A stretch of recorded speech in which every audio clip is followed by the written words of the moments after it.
Hello, welcome back to the FNG Pod. I'm Manny. This is my brother. What a weekend it was, right? Yes, they did win.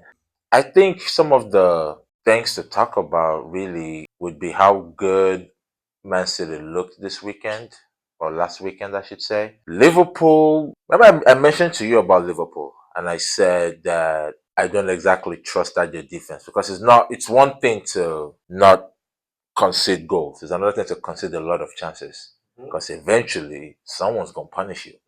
Right now, let's be very honest here. Their offense is really pretty good too, and they know how to score a lot of goals. They do, yes, they do know how to win. They're defending champions, so you have to know how to win to be defending champions.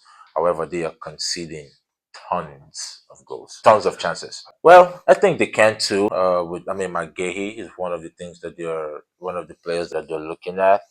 Let's talk about this whole Isak situation. I don't know. I mean, on one part, it's talking about promises being broken and lies being broken, and on the other hand, Newcastle is talking about you have a contract with us. Well, all I know is somebody's lying. Somebody has to be lying. What do you guys think? We've never had any issues with Isak. I think it's weird for this situation to get. This ugly this quickly too. It's something is going on in the background. The fact that he's even willing to not even play at all, knowing that he doesn't get a move to Liverpool, he probably wouldn't even play for Newcastle anyway, and he's still going down this path. Something is wrong somewhere. Right. And isn't it funny how football started? And even for me, I loved the transfer windows in the summer. I actually forgot all about the transfer markets. Transfer market. I just completely forgot about the transfer market. Most of the teams did the work before. August is pretty slow. I mean, but teams are still going to make moves in the transfer market. Yeah, I mean, when you marry my boy.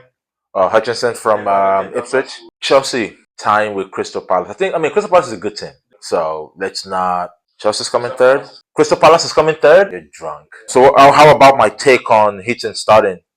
A bit. I thought you were going crazy. You were losing your mind over that take. Why? When they tied with whoever ties with Chelsea on opening day comes third. Is that a thing? Yeah, the last 2 years has been a thing. Who tied with Chelsea on opening day the last 2 years? Yeah. Who came third last year? Didn't Chelsea come third last year? Yeah, they came third. They got clapped by Manchester City and Manchester won. Or you graphic. Well, I watched Real Madrid play today and I fell asleep. That game was so boring. My God, that game was horribly boring. You can just go. I don't even know why I mentioned that. It was incredibly boring. Yeah, that game was bad. Which games did you see this weekend? I saw Chelsea's game. Man City was pretty good. Ryan Cherk is going to be a problem. No, they're good. They were pretty. So they're good in the sense. They're good in the sense that they found that their ball movement and their mojo back. And once you find that back, because they lost that last year, and they didn't have Rodri in this game, but they were still clicking because Rangers and the rest were. Man, Rangers is a really good box-to-box midfielder, man. So I think that will let them find their mojo back, will bring their confidence back. And Haaland looked good, poaching, sniffing around for chances. But yeah, match the one Haaland. That's a brace right there. You owe him two. You owe him two on match the one. Yeah, and Salah extended his record to scoring on opening day as well. Yeah, in a row. I guess the big matchup to talk about was game of the week, Manchester United versus Arsenal at Old Trafford. I saw something that was very interesting. This whole summer, everybody was spending money. Arsenal dug in their heels and spent all this money trying to sign Victor Gyökeres, and you go to Old Trafford, and then Arteta doesn't play Gyökeres at all. You know what's funny? You know that side of the table, his team spent all that money and he played? Yes. Sheshko played? He was in front. He was in front, bro. You guys, for every 10 times we touched the ball, you guys touched the ball 3 times. So there was no way for us to really see. No, I'm being actually serious. There was not enough touches for Gyökeres to actually even be in the game. Obviously. Yeah. So I mean, for Sheshko, you guys had the ball and we still didn't see. Sheshko was there. I mean, yeah, one header that flashed wide. That's it. I mean, which header did Gyökeres have that flashed wide? I mean, he bodied the leash. Oh, you got bodied by the list, you mean? Shall I show you the clip? He sent the leash to the ground. Pull up the clips. I'll pull up the clips. He sent the leash. Pull up all the clips. On the right wing? The list lost one duel that match. On the right wing? One. He lost one. It was 14 or 15 in duels. Congratulations. I'm just saying. He won the duels but lost the game.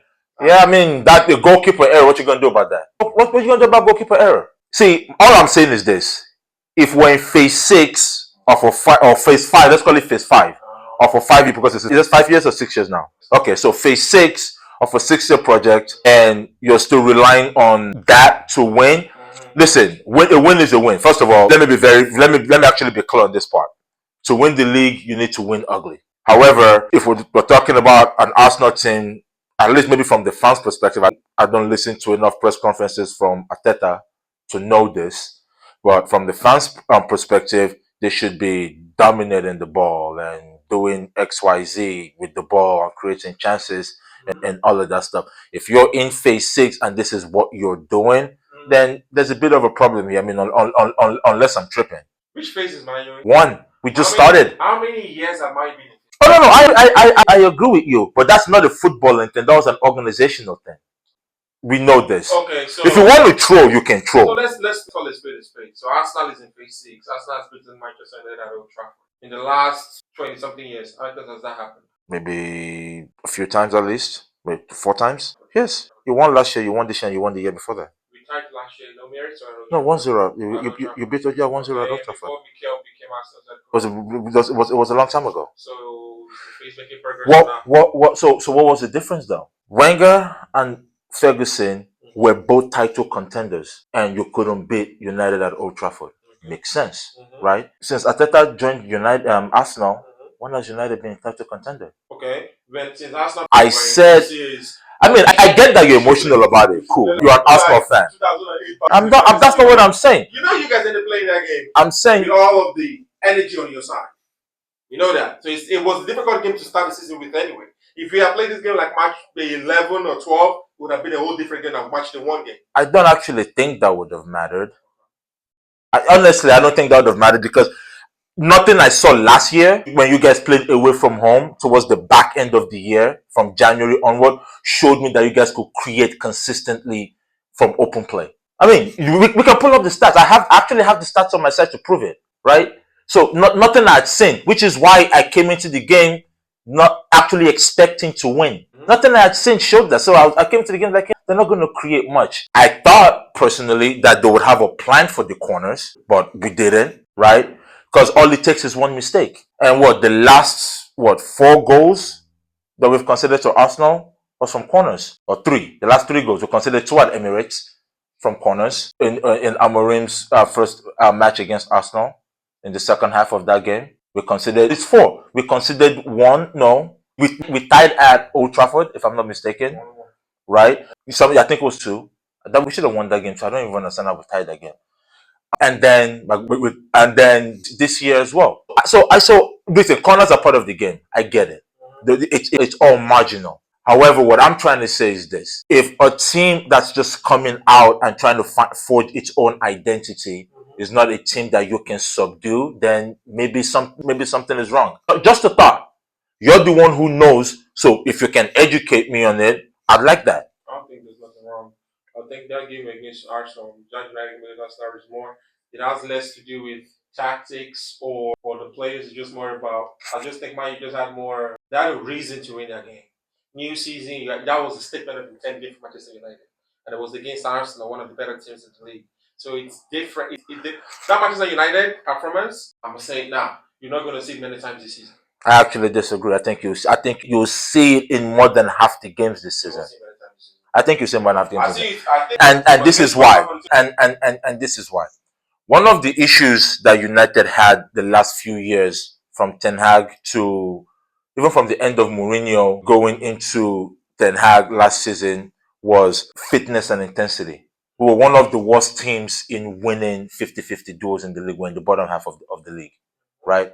So just the physical flooring, the speed that United play. We even started in preseason, but I chucked it away as it's just preseason. So seeing all those same things, the intensity, energy, being first to the balls, committing. So one of the ways you know a team is aggressive is by how many fouls they commit. Right, that's an aggressive team, especially in the midfield area and stuff like that. So our foul count actually went up because now we're on the front foot, we're pushing, we're aggressive. Well, the bodies on attackers, the bodies on defenders, the bodies on midfielders. So that improved physicality is just not going to go away, because the physicality will always be there. One of the things that we had as a problem at United was a lack of actual physicality. Nobody was physical. With Mbumo, you're more physical. With Cunha, you're more physical. With Shesko, you're more physical. Dogo looked extremely physical, right? I'd say something. That game is a team that wants to win the league. That's the kind of game that they need to win. Away from home, tough. So I'd say that. But if we're looking at the footballing merits of it, then I mean Arsenal just survived pretty much. Yeah, I mean, the last time United beat Arsenal with FA Cup penalties, we have played you guys completely. Of course, but you see, the reason why I said that is because we lost that game being outplayed under Amorim. We won that game in penalties, while we got outplayed by Arsenal in the team playing a completely new system. So you're telling me that in 7 months since Amorim took over, his system can put out that kind of performance against a team that's been in it 6 years? That's all I'm saying. That was the point I was trying to make. I mean, what you're trying to say is the same thing as Chelsea last season. Explain. Okay, so now they have to build on that this year. So that's like saying that Chelsea team is much better than Arsenal, or because no, you're saying that you can't. So see, first of all, Club World Cup with Chelsea when the champion of Spain and the champion of England is not there, it doesn't mean anything. I don't care. I think the game still has to be played because Manchester City lost to who they lose to Flamengo, who they lose to Al Okay, so, but Manchester City was a bad team at the point of Club World Cup last year. Come on, how many games did they lose? Then they go on the 14 or 15 game streak where they couldn't win a game. I know. So that's what I'm talking about. A Club World Cup that has the best teams in it is one that can respect. Manchester City was there. Paris Saint-Germain was there. Real Madrid was there. Real Madrid that Barcelona beat up and down like drums. So you're saying because they didn't play Barcelona? I'm saying, see, you're nitpicking. I'm giving you the principle of it. I'm not nitpicking anything. I'm looking at the principle. No, you're not playing that triumph. That's what you're doing. Yeah, but why would I respect? Why is that wrong to do that? Because they have to be the same teams that beat other teams. But all the teams that were there were not the top. Were not the top of the top. That's all I'm saying. Okay, they had one win in my book that counted for everything, and that was PSG. But they also had a softer way to get to PSG.